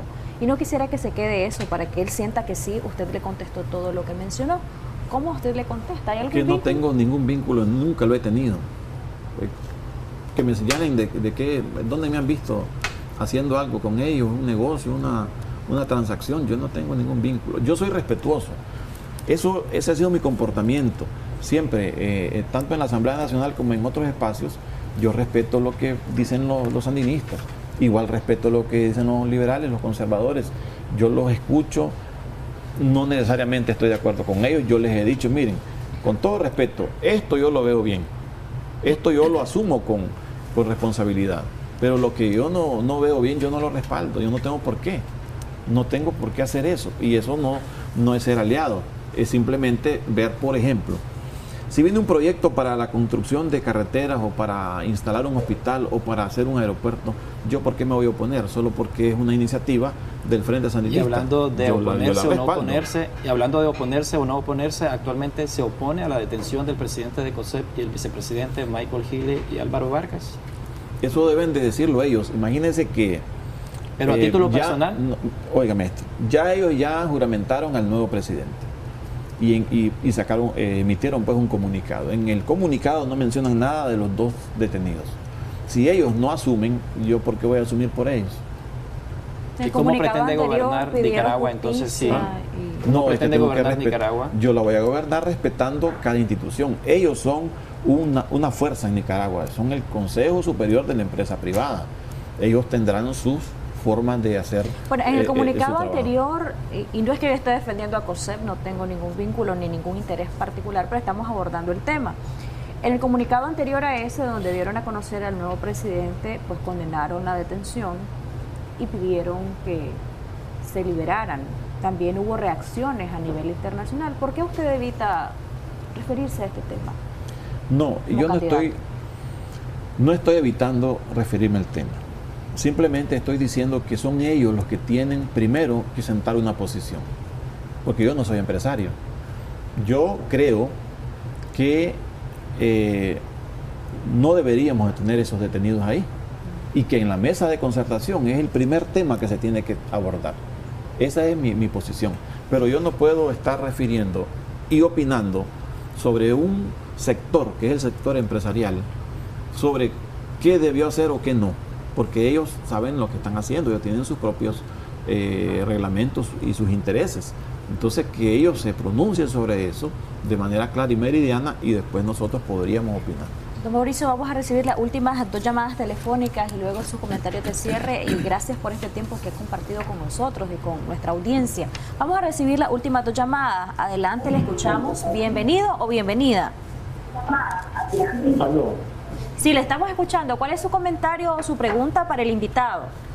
Lo que estoy viendo ahí es que ustedes no lo dejan el hombre exponer lo que va a hacer, llega a la presidencia. Ustedes solo le han metido en cuestiones políticas, déjenlo al señor hablar. Yo lo miro bien educado, esa persona.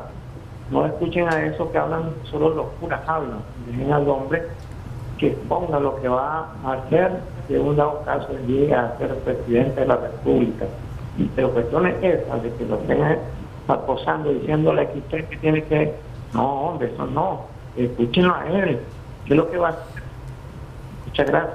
Gracias a usted por su comunicación y permítame decirle, no hay ningún tipo de acoso. Aquí le hemos dado la oportunidad. Sí. Ha hablado sobre su eje de gobierno o no se ha sentido cómodo. No, me siento cómodo. Lo único que quiero finalizar, por supuesto, y sobre otras cosas. Solo déjeme contestarle al amigo televidente.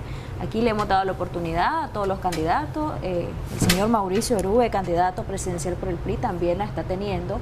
Usted tuvo la oportunidad de participar, y si algunos otros de nuestros amigos televidentes que participaron han hecho cuestionamientos a él, pues él está aquí para responder tanto a los cuestionamientos como a los comentarios positivos y también a las preguntas. Así que no hay ningún interés particular o personal ni de Amy Romero ni de mi persona de venir a acosarlo. Estamos ejerciendo el rol de periodista, no el rol de relacionista público. Por supuesto. Así que muchas gracias por su comunicación. Quería comentar algo. Me siento tranquilo con ustedes y con los televidentes porque todos tenemos que aprender a respetarnos, ¿verdad? Ok, yo quiero finalizar porque me inspira mucho el tema de la educación y estoy convencido que es lo que nos va a sacar de todo este problema que tenemos. En una ocasión le pregunté a un embajador en qué había consistido el desarrollo de su país, que después de siendo un país pobre desarrolló de manera rápida, y me dijo, nosotros apostamos por la educación. A partir de ese planteamiento, investigué sobre eso y sé que esa es la salida. Entonces, de los aspectos que yo le estaba señalando, el cuarto aspecto es el desarrollo dentro de materias que se harían al pensum de educación para el fortalecimiento de la computación, de temas que los jóvenes puedan manejar negocios online, que puedan manejar su tecnología de tal manera que puedan trabajar y accesar al mundo tanto nacional como internacional para ser competitivos con su trabajo. Pero a eso hay que agregarle algo, que es un quinto aspecto. Debemos de transformar la educación de tal manera de que los bachilleres en Nicaragua salgan, cuando ya terminen su bachillerato, puedan hablar por lo menos 3 idiomas. Porque muchos empresarios en el mundo quieren mano de obra nicaragüense y mano de obra joven. Pero ¿cuál es la limitación? Que no hablan inglés, que no hablan el idioma del país que les está ofreciendo esa oportunidad. Yo voy a hacer una transformación educativa de tal manera que los bachilleres salgan hablando varios idiomas. Eso es posible. Aquí tenemos personas que pueden de manera clara y con mucha voluntad entrar a fortalecer esa temática. Y serían idiomas que nos conecten con el mundo, con el mundo con el cual tenemos negocios, como Estados Unidos, Canadá, Alemania y lógicamente pues los países de Centroamérica y América Latina, pero que en ese caso pues no tenemos barreras porque hablamos español, pero sí con los que hablan inglés y hablan alemán. Ese es un plan que yo tengo para renovar la educación y que podamos transformar a Nicaragua, porque ese para mí es el punto de partida. Vamos a recibir la última llamada y antes de tu última pregunta. Buenos días, gracias por llamarnos. Esta es la última comunicación. Gracias a todos los que han participado. Muy buenos días. Saludos a todos.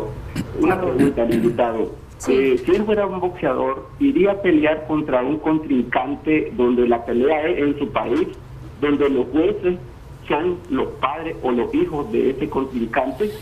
Pues eso es lo que está pasando aquí. Aquí igual está ocurriendo. Él no va a ganar, ni nadie va a ganar a competir contra Daniel y Nachayo, porque ellos son el binomio cuadrado perfecto. No son el binomio perfecto, son el binomio cuadrado perfecto. ¿Por qué razón? Porque todas las condiciones están a su favor. Ellos son dueños del quinto poder, que es la comunicación. Los medios venden, los hijos son los dueños. Desde el 2007 estuvimos en campaña permanente de ellos. Poner cualquier canal y escuchar su música y su campaña. Va a cualquier institución como el NITA, el INED, y está su música sonando y resonando. Ya están los niños, ya está psicológicamente, ya las personas ya están picoteadas.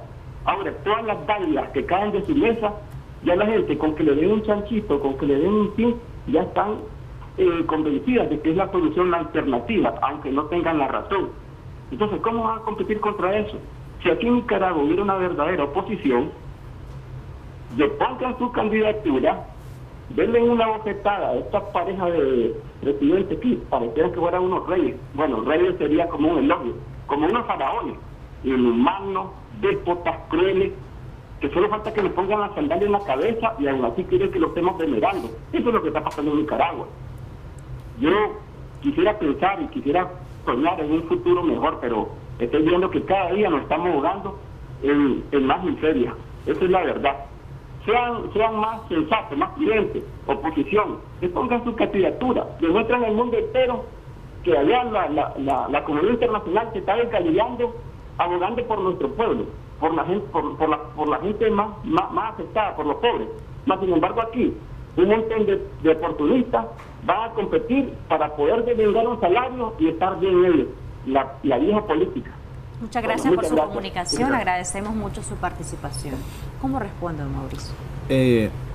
Creo que ese mensaje que ha dicho el televidente está muy expandido en todo el país, hay mucha desesperanza, pero yo ante ese mensaje de desesperanza yo le hago un llamado a la población que no pensemos así, que la solución está en ir a votar el 7 de noviembre y votar por mí para que salgamos de esto. Si toda la población va a votar, nosotros vamos a tener un resultado diferente.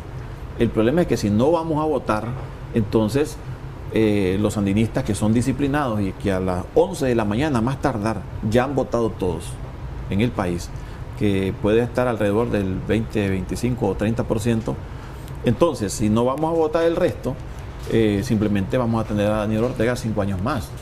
No, aquí hay que ir y colmar las juntas receptoras de votos, votar diferente y veremos entonces el papel del Consejo Supremo Electoral, el cual con esa avalancha de votos no tendrá otra alternativa, aunque ellos quisieran, porque su sentimiento y su ideología pues está a favor del gobierno, lógicamente, pero ellos van a respetar la voluntad del voto del pueblo, porque entonces ¿dónde se pueden esconder tantos votos? Esa desesperanza hay que dejarla, no se puede seguir pensando así. Yo los invito a votar y el día viernes aprovecho para decirles que hicimos un llamado a ayuno y oración para que pongamos a Dios estas elecciones y sea Él el que decida, que nuestro sentimiento de desesperanza se vaya y podamos hacer un cambio y una transformación con esas ideas. Bueno, muchísimas gracias por habernos acompañado. ¿Tenías una última Sí, consulta? la última pregunta a la que les quería consultar era respecto a los presos políticos. Vi en un medio de comunicación digital escrito que decía que no existen presos políticos en Nicaragua. ¿Realmente esa es la postura que tienen? No dije eso. Hay periodistas que tergiversan las declaraciones y las entrevistas. Yo dije que eran privados de libertad, Ese es un ¿Cuál término. es la diferencia privado de libertad y presos políticos? Bueno, porque ellos aspiraban a tener un puesto político. Claro, la diferencia es que ellos están en un proceso de investigación. No tienen una condena, por lo tanto no son presos que estén ahí de manera definitiva. Están en una investigación. Yo espero que después de esa investigación ellos puedan salir, ¿verdad? Y si no es así, para eso vamos a sentarnos en una mesa de concertación, porque eso no le está haciendo bien a Nicaragua. La comunidad internacional sí lo ha catalogado como presos políticos. Sí, claro, ellos pueden decirlo de la manera que ellos quieran. El hecho al final es el mismo, están ahí privados de libertad, no están libres. Y necesitamos, por el nivel que tienen ellos y por la incidencia política que han tenido, que lleguemos a un acuerdo, pero eso yo no lo puedo decidir solo. Tenemos que sentarnos para darle una salida a eso y transformar el país, porque mientras eso esté ahí, vamos a tener dificultades. Muchas gracias por su tiempo y por habernos acompañado aquí en Acción 10 en la mañana. Muchas gracias. Le agradecemos mucho. Sí, gracias a nuestra audiencia también. Les vamos a presentar ahora la tendencia que obtuvimos en la entrevista del día de ayer. Abordamos en Debates y Soluciones el tema de debates, medidas gubernamentales y precio del combustible. Esta entrevista obtuvo un total de 24.569 personas alcanzadas, fue compartida 28 veces. En interacciones obtuvo 3.418 personas. Los invitados fue Juan Carlos López y Rubén Arriola, ambos de organizaciones de defensa de los consumidores. De esta manera vamos a hacer una pausa comercial, ya regresamos con más de Acción 10 en la mañana. Gracias por continuar con nosotros. Estamos ya con don Vidal Almendares, el representante Fenico Taxi. Vamos a estar conversando sobre el congelamiento del precio del combustible y el sector taxi. Podría presentar también una variante en el precio de las carreras, se va a mantener, hay algún estimado de los precios. Él nos lo va a decir también en cuanto al servicio del transporte selectivo. Don Vidal, muy buenos días. Gracias por acompañarnos. Buenos días, muchas gracias, Belén. Sí, se ha estado hablando bastante de los precios de la carrera, del trato a los pasajeros, pero también del sector selectivo en cuanto al congelamiento del precio de combustible hasta próximo año, enero quizás del próximo año se está previendo esto. Pero ¿cómo ustedes lo han tomado y el sector selectivo también? Bueno, evidentemente que escuchar una medida de este tipo reconforta un poco al sector, ¿verdad? Porque según los especialistas, las posibilidades de que los precios internacionales se siguieran incrementando. Sí. Eso significaba que el precio iba a seguir subiendo y ahorita estamos en casi 160 córdobas el galón de gasolina. Entonces, el hecho que se congele lo que permite es evitar que se sigan dando esos incrementos y evidentemente seguir trasladando, ¿verdad?, ese costo al usuario, porque no hay otra manera en que el sector pueda recuperar sus costos de operación. Entonces creo que no solo al sector beneficia a los usuarios y creo que beneficia a toda la economía de alguna forma. Fenico Taxi, a diferencia de las otras gasolineras, tiene un precio también ajustable para el sector de taxis, pero también esto, ¿cómo ustedes han valorado con este sector en cuanto a los precios de las carreras? Porque siempre hay una oferta y demanda, si bien se entiende, pero ustedes tienen un techo específico. No, es que eso fluctúa en dependencia de cómo se va haciendo la variación de los costos de los vehículos, porque como te decía en otras entrevistas, no solo tiene que ver el tema del combustible, ¿verdad? El combustible históricamente se ha movido entre el 45 y el 50% en la estructura de costos de operar un vehículo. Es decir, un taxi, cada kilómetro que se mueve, tiene un costo de operación, ¿verdad? Tiene un costo por movilizar el vehículo. Entonces, ese costo en la movilización del vehículo representaba entre el 45 y el 50%. Con todos los incrementos actuales, ha habido momentos que hemos estado cerca del 70%, pues, de la estructura de costos. A pesar de que también ha habido incrementos de llantas, baterías, lubricantes, etcétera. Pues todos los demás insumos que se necesitan para operar el sector taxi han tenido incrementos. Les comentaba la vez pasada, un flete, por ejemplo, para traer un contenedor de repuesto, llanta o lo que sea, andaban por $3.500, $3.200, $3.500. Ahorita andan cerca de los $20.000. Y hubo un tiempo que también no estuvo ingresando al país. No, pues no, en cuanto al abastecimiento, lo que hubo fue con algunos productos fábrica, producto de los cierres que hubieron, ¿verdad? Por la pandemia, entonces habían algunos productos que no se estaban fabricando en ese momento y hubo, digamos, alguna limitante en ese sentido, pero se ha estabilizado un poco. Entendemos que hay problemas con la producción de caucho y probablemente haya problemas en los próximos tiempos en cuanto a llantas, soporte y esas cosas que requieren de caucho. Entonces, efectivamente, lo que se espera con esta medida es de que se evite, ¿verdad?, seguirse incrementando la tarifa, y como te decía, creo que de alguna manera esto beneficia a toda la economía, porque no solo es el taxista, sino que recordemos que al subirse los precios de los combustibles, suben todos los productos de consumo rutinario, la comida, la ropa, todo sube pues inmediatamente. Entonces creemos de que la medida debe, ¿verdad?, de alguna manera servir de paliativo, porque no resuelve. Lo ideal sería que bajara. Todo el mundo esperaría que baje, para que en la medida que baje, tu salario vaya teniendo un mayor nivel de adquisitivo. Entonces, en este momento hasta ahí se llega. O que si hubiese incrementado en un porcentaje el salario mínimo también hubiese sido como... Pues habrá que ver, ¿verdad? Porque eso tiene que ver con otros elementos también que son la discusión que hacen en la mesa de del salario mínimo. Sí, en el sector transporte selectivo tienen una serie de problemas y no es de ahora, ¿verdad? Usted, como decía, la depreciación de los vehículos, la adquisición de los mismos vehículos, porque ustedes también como Fenicotaxi disponen a todos sus cooperadores el poder adquirir unidades de transporte, y ahora el precio del combustible, que si bien se ha congelado, pero ya vienen arrastrando deudas de diferentes tipos. Entonces, ¿cómo ustedes están valorando esta situación y qué otra problemática podrían estar presentando? Bueno, es que la medida actualmente esperamos, ¿verdad?, que entre noviembre y diciembre permita de alguna forma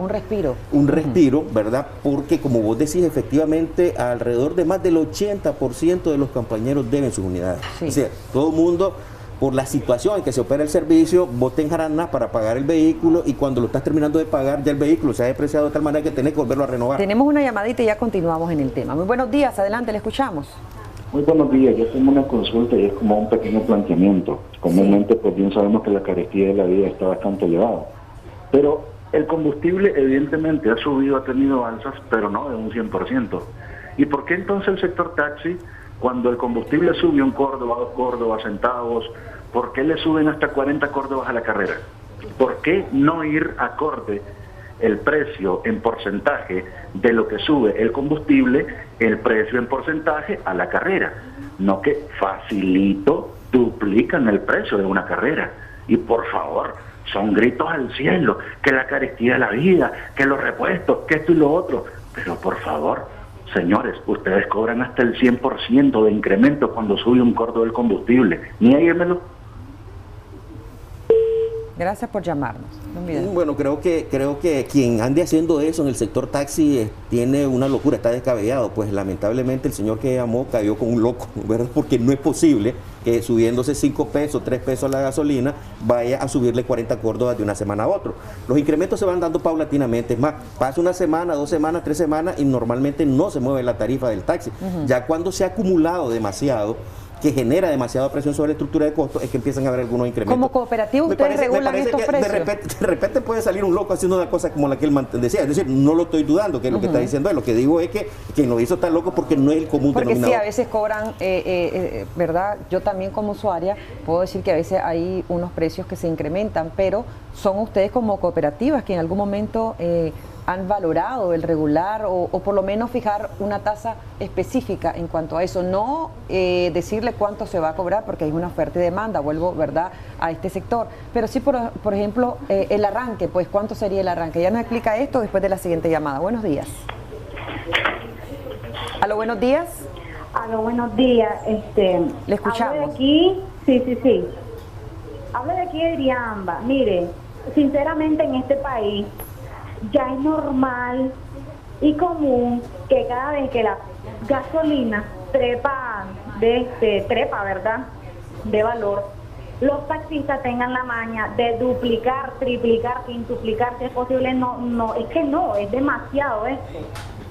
No es justo que al nicaragüense, no es justo que a nosotros los nicaragüenses, que nos cuesta ganarnos nuestros pocos reales, nos cobren el doble porque la gasolina trepa. Es cierto que los repuestos están caros, es cierto que la gasolina está cara, pero ellos tienen que mirar que nosotros los nicaragüenses todos los días andamos en las calles ganándonos el pan de cada día para que vengan y nos cobren el doble. Ahora, otra cosa, el tanque de gas está por los nubes y quieren que uno pague 100 pesos por una carrera, unas 3 cuadras, que es esa locura.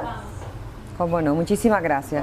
Don Vidal, quizá ella habla de los departamentos. Sí, pero no concibo, pues en Jinotepe no te cobran una carrera de 100 pesos, a menos que vaya de un municipio a otro. Pues ahí cuesta entre 15 y 20 córdobas. Después de las 6 de la tarde ya cobran 20, 25 córdobas. Eso que está diciendo ella, que lo duplican, lo triplican, no tiene sentido. Sí, bueno, don Vidal, quizás siempre en el tema en relación a los precios y la tarifa que le decía yo, que si han valorado ustedes por lo menos. ¿Tenemos otra llamada, muchachos? Ok. Si ustedes tienen un costo específico de arranque, el arranque de la carrera. No, es que eso varía, fluctúa, Odilí, va a depender de las variaciones que se vayan dando. Y como te digo, lo que sí te puedo asegurar es que entre una semana y otra no necesariamente el cambio es inmediato, se acumulan determinadas cosas y van afectando evidentemente que la estructura de costo tiene su impacto. Como no, don Vidal, muchísimas gracias por habernos acompañado, Dios la bendiga. Vamos a continuar hablando de este tema posteriormente, porque también se va a evaluar si después del 7 de noviembre podría experimentar o no, dicen algunos economistas, o se va a esperar hasta enero del próximo año si hay alguna variación o incremento del precio. Muchísimas gracias por habernos acompañado. Vámonos con más en Acción 10 en la mañana. Soy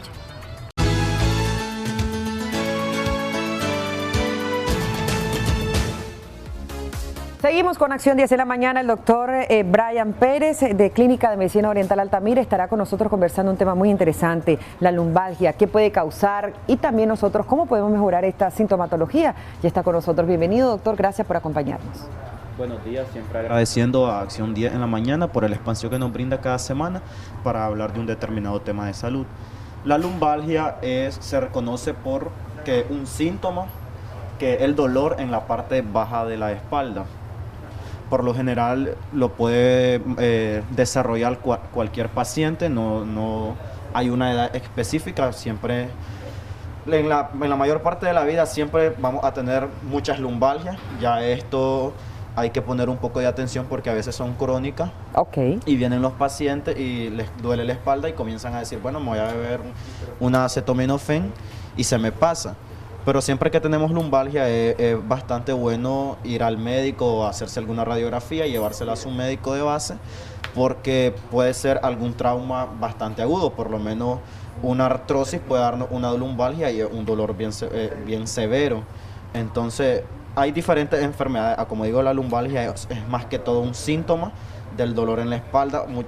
Hay varios trabajos en los que se desarrolla más, por lo menos las personas que se mantienen mucho tiempo de pie, como los profesores, o se mantienen mucho tiempo sentados, los que trabajan detrás de un computador, tienden a desarrollar lumbalgia. Pero ya ellos no saben, solo dicen me duele la espalda, pero no se sabe por qué. Hay que llegar a un diagnóstico después de ver el síntoma, porque a veces también puede ser bastante irradiado.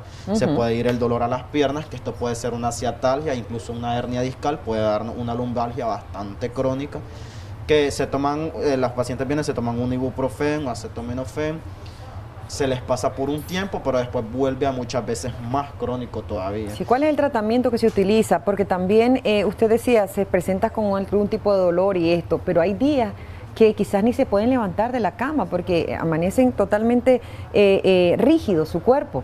Sí, por lo menos el tratamiento que nosotros aplicamos es la acupuntura o el masaje shiatsu. Siempre lo complementamos con moxabustión y si es necesario o si el dolor es bastante agudo, lo complementamos también con electroacupuntura.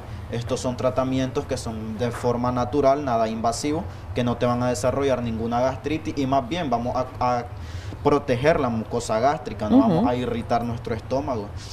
Por lo general también a veces la lumbalgia puede ser de forma muscular, de algún mal movimiento. Siempre les recomendamos a los pacientes de que cuando tengan una caída o un accidente busquen cómo revisar su columna, hacerse los exámenes determinados, porque el dolor a veces es demasiado fuerte, incluso te inmoviliza. Ya los pacientes no pueden ni dormir, ya corren a la consulta hasta que empiezan a sentir el calambre, hasta que comienzan a falsear los pies, porque incluso falsean, van caminando y falsean y dicen es la rodilla y muchas veces es la columna que está afectada a nivel nervioso. ¿Qué recomendaciones les podemos dar a nuestros amigos y amigas televidentes, además de visitar Clínica de Medicina Oriental Altamira? Lo que les recomendamos es tratar de hacer ejercicio, si son un poquito gorditos, tratar de dejar el sedentarismo, ya que también el sobrepeso influye a tener un dolor lumbar bastante crónico, ya la columna ya a veces no aguanta demasiado peso. Hacer ejercicio, pegar una caminadita de unos 15 minutos diarios, por lo menos. y no sobreesforzar, agacharse de forma correcta, porque los pacientes o las personas tienden a no querer flexionar su rodilla y agacharse solo con la columna, a sobreesforzar la columna. Y ya después ya dicen, ay, qué dolor, ya llegan con el dolor. ¿Y por qué? Porque incluso para cargar los niños uno tiene que encontrar la forma correcta. Los invitamos a visitar la clínica de Medicina Oriental Altamira, que estamos ubicados de la clínica Don Bosco al sur, 4 arriba. Nuestro número de WhatsApp, pueden escribirnos al 5711-8806. Con gusto los vamos a atender de una forma natural, una terapia natural, incluso el tratamiento que nosotros aplicamos y damos a tomar, porque también tienen que ingerir medicamentos, es de forma natural. No va a haber ningún efecto secundario y la mejoría va a ser bastante, ya en la primera sesión el paciente tiene que presentar una mejoría bastante buena ya. Cómo no, doctor, muchísimas gracias por esas excelentes recomendaciones. La postura es muy importante desde que nos sentamos, cuando estamos utilizando el computador, cuando vamos manejando, incluso aquellas personas que manejan taxis, que manejan diferentes tipos de vehículos pesados. Importante también la postura y no automedicarnos. Gracias por habernos acompañado, doctor Brian. Muchas gracias a usted. Y saludos a todos por ahí en la clínica. Vámonos de inmediato con más en Acción 10 de la mañana. Pausa y volvemos.